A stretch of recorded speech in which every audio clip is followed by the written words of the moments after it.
Good morning.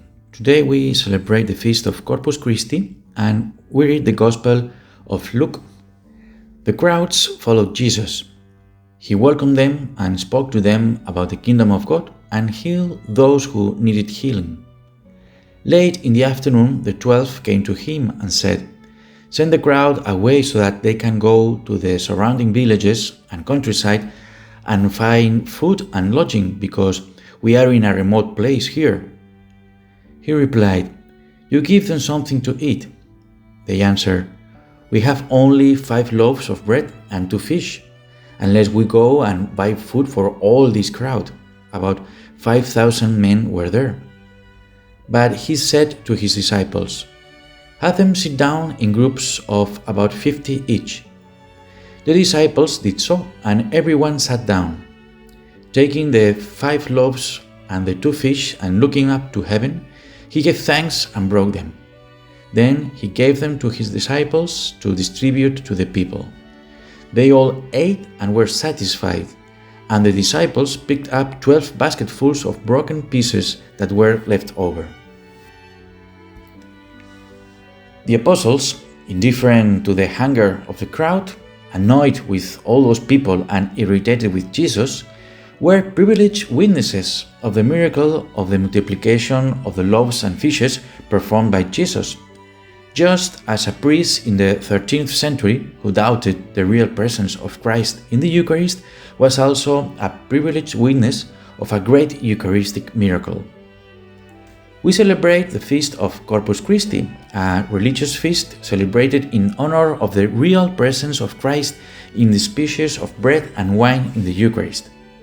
This feast has its origins in the 13th century, when a Belgian nun named Juliana de Cornelion had a vision in which she was asked to celebrate a feast in honor of the body and blood of Christ.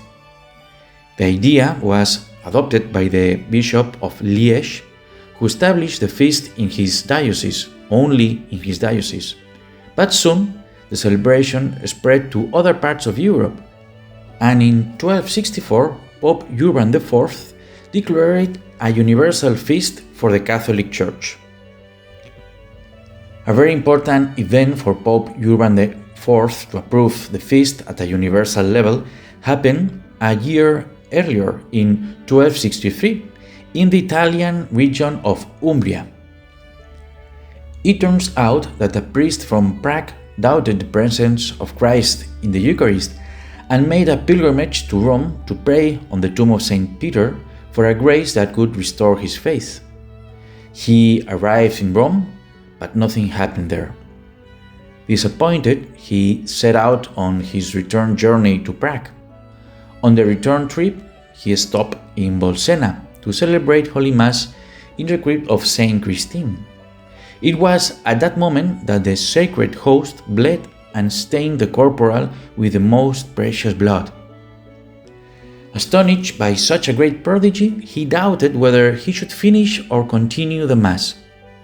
In the hope of concealing what had happened from those present, and with the desire to ask for help and explanation from the competent authority of the Church, he decided to suspend the celebration of the Mass, and gathering the sacred species in sacred cloths, he ran into the sacristy and put everything in the tabernacle without noticing that on the way some drops of the most precious blood had fallen on the marble of the pavement.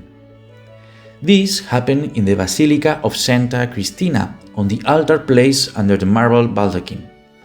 The Pope appointed St. Bonaventure, the general of the Franciscans at that time, president of the Theological Commission to examine the truth of the facts.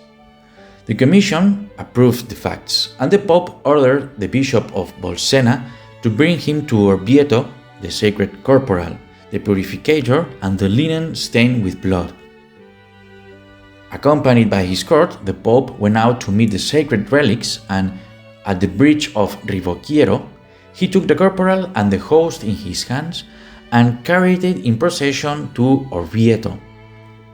Later, the Holy Father published the pontifical document Transiturus, with which he ordered that the solemnity of Corpus Christi be celebrated throughout the Church on the Thursday after the Sunday of the Most Holy Trinity. And to prepare the liturgical feast, Pope Urban IV summoned St. Thomas Aquinas, Dominican, and St. Bonaventure, Franciscan, to compose the new office, the Liturgy of the Hours, and the Mass to be sung on such a grand occasion. A few days later, they met to choose the best composition. History tells us that St. Thomas was the first to present his work.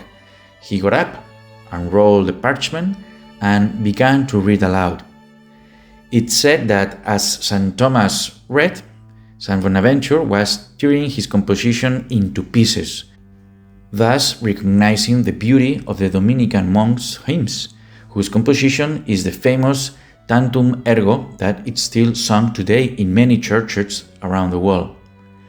Today, the Cathedral of Orvieto is the custodian of the host, the corporal, and the purifying cloth of the miracle. If you are lucky enough, one day when you pass through that city, you can enter the cathedral and see with your own eyes the corporal stained with the holy blood. It's normal for someone to say, well, I don't believe this story. It's a very old story. More than 800 years have passed. Who knows if it's true or not? In fact, a researcher at Georgetown University in Washington thought that the bleeding of the Bolsena host could be explained through science by the presence of a bacterium. This bacterium produces in bread a bright red pigment called prodigiosin with a slightly viscous consistency easily mistaken for flesh blood. This researcher, with the name Cullen, managed to reproduce the process of the claimed miracle in the laboratory. However, between February 3rd and March 27th, 2015, the linen corporal kept in the Cathedral of Orvieto underwent a maintenance intervention, on which occasion scientific data were collected. The results were surprising, since they overturned the previous hypothesis, since it was proven the presence in all sections of the corporal of biological deposits consisting of blood type AB, human blood, plasma, and serum separately, the same type of blood present in the Shroud of Turin. Certainly, when we see the consecrated host at Mass, we don't perceive anything supernatural.